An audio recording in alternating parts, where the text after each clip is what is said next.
Alright, so I've been getting asked quite a bit recently whether or not Dead by Daylight is worth buying or playing for the first time in 2025. And my answer to all those people asking would be no.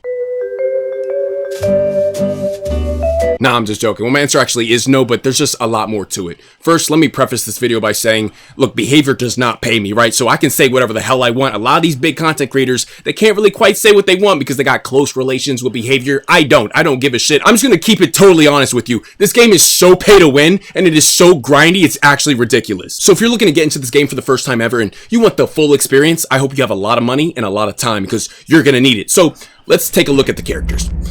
Let's go over to the store and take a look at the characters. So mind you, every single character on this roster comes with 3 perks. Okay, they all come with 3 perks, and some of these perks are very, very valuable and practically game-changing, and some you don't really need, some are totally useless. Now, some of these characters, they come with 2 useless perks, but 1 very valuable perk. So you may just need to purchase the character outright just for this 1 singular perk, right? So when you see this little purple symbol right here, this means you can get them for free with enough grinding. But every character that's licensed, so from a video game or from a movie, you know, Nicolas Cage, Ellen Ripley, Leon Kennedy, you have to buy all these characters on top of the money you just paid for the game itself. And trust me, that money really starts to add up. And this rule applies for both killer and survivor. So all of these licensed killers you see, so Chucky, Xenomorph, Vecna, Dracula, Albert Wesker, Pinhead, Nemesis, Pyramid Head, you have to pay for all of these characters on your own dime. You cannot get them for free. So let's build a hypothetical scenario in which I just spent hundreds and hundreds of my own hard-earned dollars unlocking all of the licensed characters in the game so I can use the perks they come with.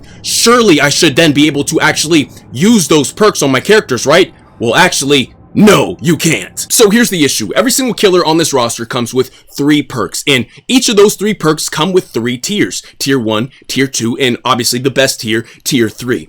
So unless you have prestiged each character at least 1 time, you can't even actually unlock the 3 perks that came with your character on any of these other characters, which is absolutely insane. So let's just say I just bought Houndmaster, and so far she is prestige 0. I've prestiged her no times whatsoever. So these 3 perks she comes with that I just paid for, I actually can't use these perks on any other character on the roster until I prestige her 1 time. And then even after I've done that, that only unlocks Tier 1 on each of my killers. I still have to get Tier 3, so I either have to prestige her 3 times just to unlock the purple version of this perk on all my other killers, or I need to unlock Tier 3 on each of these killers to actually get the perk that I just paid for. It is so absurdly grindy. Imagine needing to do that on all of these characters. How many hundreds and hundreds of hours that would take. It is so ridiculous. It is such a grind. And then not only do you have to do all of this on killer, then you have to do it on survivor as well. It's crazy. Like, it's actually so absurd. And then here's another backhand to your face and a completely unnecessary feature. Unless I have enough blood points to actually get her to level 15 right now, I can only use 1 perk with no add-ons. Like, what the why is this even a thing? Like, why can I only use 1 perk right now? Why would you punish me knowing I'm new with the character and would have no idea what I'm doing? If I don't have the blood points to actually get her to level 15, I'm getting punished by only being able to play with 1 perk? Shouldn't you be helping me out? I'd already be new to her. I wouldn't know what I'm doing. I'm just gonna get thrown to the wolves, some sweaty ass team of survivors, and I only have 1 perk to work with. And if I don't even have them unlocked, that perk may have to be a green or yellow perk. I mean, it is just completely ridiculous. It is the most backwards design I have ever seen. Just a blatant disrespect for your money and your time, and that is a common theme throughout this game. Let's talk about another backhand to your face. So every single killer on this roster is subject to massive nerfs at any given point, and it can be totally unpredictable. Let's take Chucky, for example. Let's say, Chucky released and, he looks fun. You've been watching some gameplay. He looks strong. He looks fun. You want to give him a try. Hey, maybe you try him out. You really like him. You sink a lot of time into him. You just purchase this killer with your own money and you're feeling good. You're feeling great. Well, he can suddenly just be nerfed into the ground and go from one of the strongest killers in the game to one of the worst killers in the game like that. It's just at the drop of a dime. And you just wasted all your time. And now you have all these prestige points into a killer that absolutely sucks and is practically unplayable.